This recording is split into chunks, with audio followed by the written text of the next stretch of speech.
yaa walee olaliitu jedhe shaashagee koo shagee shaka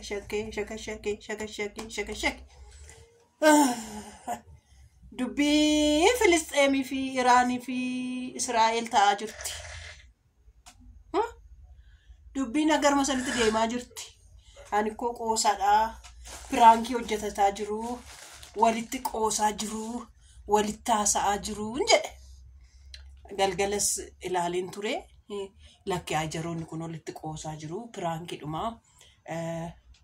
dhumasaa piraankiidha jetteeniit cufti jedhee tan eege Fayyoon abbaa kakuu kakushaa gaafa inni dheekkamu bakka dhumasaa piraankiidha jetteet cuftiin se'e. Ashi jennaan ishiin koo sa'aartee abbaa kakuu saaloonitti dhiiftee gara mana ciisichaa deemti. Ashi kana kaabarii viidiyoo dhiifamaa hojjettee piraankiidha jettee gadi dhiifti jedhee odoon eegaa jiru. Haati koommoo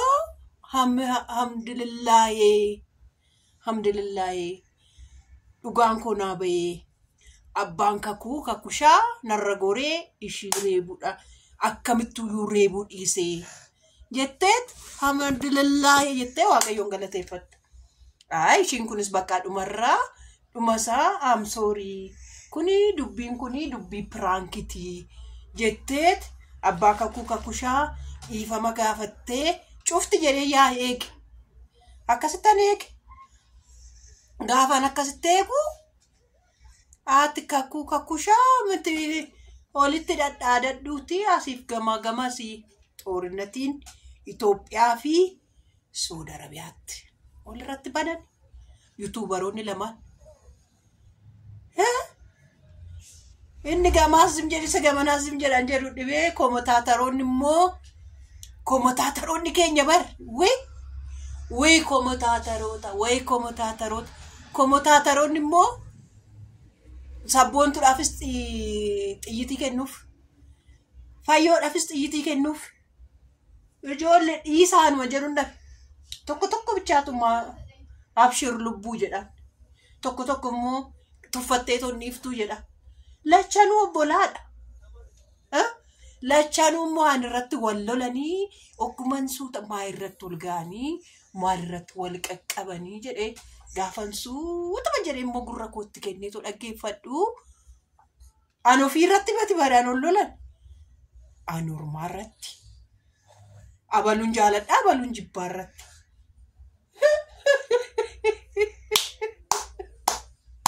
Gudiin gadi bahe achi jedhi jennaan inni lakkaa uqqinni sarraba taatetti bara kana furdinni sarraba taatetti bara kana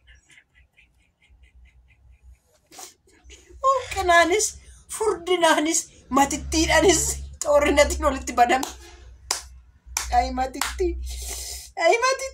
mataanis xoorinnatiin walitti banaa jiru gamaaf gamanaan walirratti banaa jiru.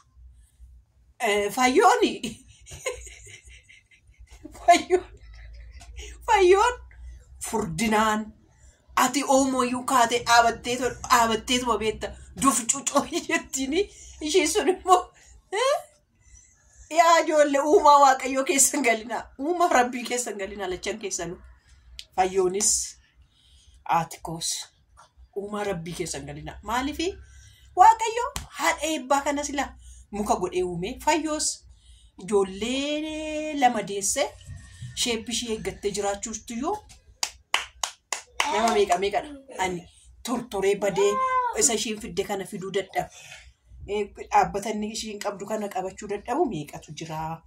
Firiizii mataa qicciicaa immoo warroota istaayilii akkasii qaban amma mucoo ishii itoo infoorra hojjettu san beektu miti itoo shaggariin foorra hojjettu masarat bazzu amma isheen istaayilii ishii baay'ee bakka mataa ishee amma geegganan gaafa ishii bareeti akkuma Fayyoo kana farrasti matichi Waaqayyoon namaa kenna. Ijoollee lama deessee yuutuubii lama bushaa ijoollee bushaa abbaan manaayyuu ijoolleedha waan ta'eef nama sadi bushaa yuutuubii kanarra dhuftee akkasitti as teessee sin bashannansiisuu ishiyyuu yaa sabboo koo kabajuus qabdaa jireenya Itoophiyaa keessatti jajuuyyuu qabdaa. ati kormee koo ittiin jechuu odoo qabdu gara biraatti hin deemina.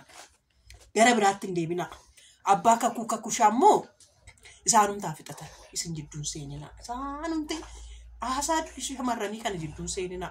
Yaa'u naaf galaa isin dhukkubee haadha manaa keessanii oduu namni itti isin jalaa dubbate namnumti kumiyyuu haadha manaa ofii dhiisii jechuu anuma qabu gaafatee gaafidhuma gaafachuu qabu gaafatee garuun babal'isinaa bakka asuma irratti dhiisaa isiniin jedha. Sabboontuun garuu balleessituudha miti ijoollee. Dhiifama gaafadhu sabboontu amma viidiyoo hojjedhuuti hoodhumayyuu fayyoon sitti dabartee fayyoon sitti ceetee haadha ijoollee lamaati dhiifama gaafadhu.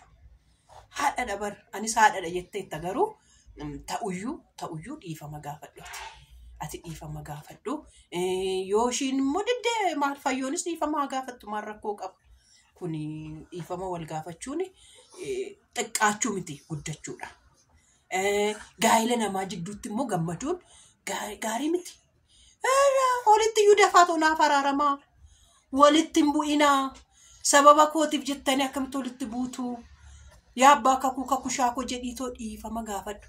Ishiin immoo abbaa kakushaatti karaa waatsaappii liinkii sheerii gootee ergite sun immoo gaarii miti. Gaarii miti. Maaliif isaanii waliin abbaa manaa fi haadha manaa jidduu galuun gaarii miti. Kun xuruu miti. Waan akkasii dhoksuuyyuu qabdu malee namatti sheerii gootanii nama walitti hin naqinaa. Nama lola namaa hin barbaadinaa. Lola an barbaadu seexana qofadha. Maal taatan? Lola an barbaadu seexana qofadha waan ta'eef kanarratti waliin lolinaa, walitti hin bu'inaa. Siniin jedha. Keessa nuyyuu nu tuttuqxee sabboontuuni keessa ergaa dabarfataa turte. Warra yuutuubara Itoophiyaa kana keessa nu tuttuqaa turte, nu arrabsaa turte. Garuu nu ishiidhaaf dhiifnerra. Sabboontuu siif dhiifnerra. Fayyoonis atis dhiisii fi bakka dhiisi. Asii gadee nama arrabsu jetteetta jechoota tokko keessaa of qusachuun baay'ee bareedaadha.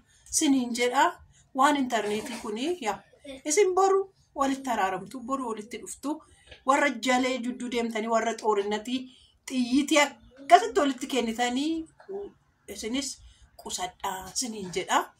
Amma beekumsa kootii amma wallaaluma kootii sinitti mee haatis balleessituudha jaartii caccabduu nana maaltu nu jidduu si gashee yoo jettanis dhiifama yoon dogoggoreera ta'e dhiifama guddaa sin gaafadha. Waan natti dhaggeemanii waan natti fakkaateen sinitti mee hin jedha. Warri dubbiimmoo jidduu unoofina. Dubbiin gidduu deemtu kun gaarii miti. Suma dhugaa gaarii miti. Kanaaf walirraa qusadhaa. Addunyaa kamiif lolla amma yeroodhuma amma geesse ganama argamne galgala dhibuu dandeenya. Kanaaf waliin lolinaa waliif dhiisaan siniin jedha. Atis sabboontuu atis dhiisii. Haadha kakuu atis dhiisii. Haadha koo atis dhiisii waliif dhiisaa. Waliif dhiisuun bareedaadhuma siniin jedha.